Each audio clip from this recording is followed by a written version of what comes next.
नमस्कार। The news house के खास कार्यक्रम मिड डे में आपका स्वागत है। आज हम देश की वित्त मंत्री द्वारा इस पूरे काल की जो विवेचना को एक शब्द में कहा गया है, एक्ट ऑफ गॉड, उस पर बात करेंगे। इससे ज़्यादा बुरे हालात क्या होंगे।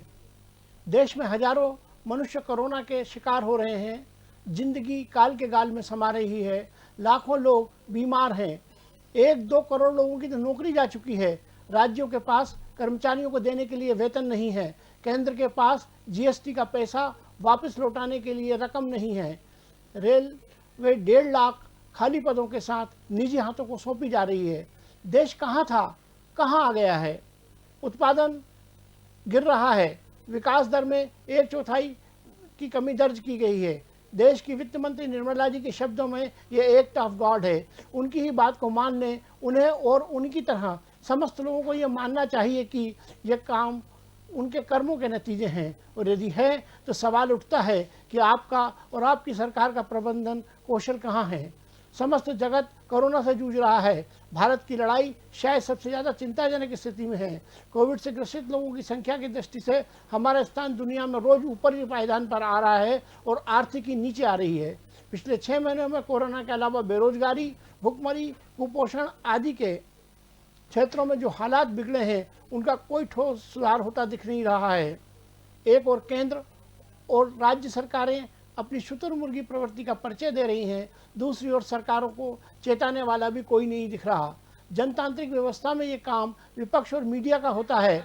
हमारी त्रासदी ये है कि विपक्ष अपनी भूमिका निभाने लायक नहीं रहा और मीडिया चौकीदारी की अपनी भूमिका निभाना ही नहीं चाहता।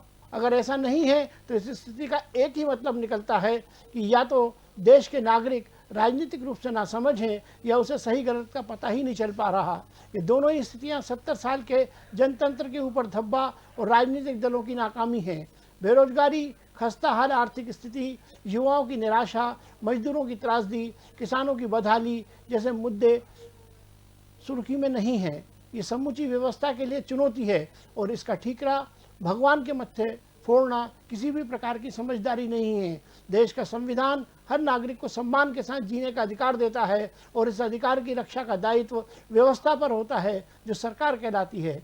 ऐसी स्थिति में सवाल तो उठने ही चाहिए, उत्तर भी मिलने चाहिए, पर ऐसा नहीं होने दिया जा रहा। जब सवाल पूछने वाले कीचड़ में धंसे हों और उत्तर देने वाले जिम्मेदार तत्व देश के नागरिकों को सब्जबाग दिखाने लगे, तो भगवान को कोसने की जगह अपने विवेक को जगाने और दायित्वों के निर्वहन की बात आती है। देश के बाहर चीन और पाकिस्तान अपनी कारगुजारी करने की फिराक में हैं। आर्थिक मोर्चे पर हम चुनौतियों को समझा ही नहीं पा रहे हैं, न समझ पा रहे हैं अथवा समझना नहीं चाहते हैं। देश के युवा जो हमारी सबसे बड़ी ताकत है, निराशा हताशा के दौर से गुजर रहे हैं। मजदूर भूखा है, किसान परेशान। कोरोना के चलते सारा भविष्य अनिश्चित सा लग रहा है। जिनके कंधों पर बोझ है, स्थिति सुधारने कि या तो आंख चुरा रहे हैं या फिर राह भटका रहे हैं। भगवान को दोष देने की बजाय आईने के सामने आंखें खोलकर खड़े हों, खुद से सवाल पूछें कि हम क्या थे और क्या हो गए हैं और क्या होना शेष है। मक्कारी से वोट लेकर सरकार बनाई जा सकती है, पर उसे चलाने का कौशल भारत के राजनीतिक दलों में नहीं है। ये हो वो हो, किसी की भी पहली प्राथमिकता देश नहीं है, भ्रष्टाचार है। कोई भी भगवान, गार्ड, खुदा अपना ईमान और देश को निष्ठा बेचने का हुक्म नहीं देता। उसके नाम पर ठीकरा मत फोड़ें, अपने कर्मों को सुधारें।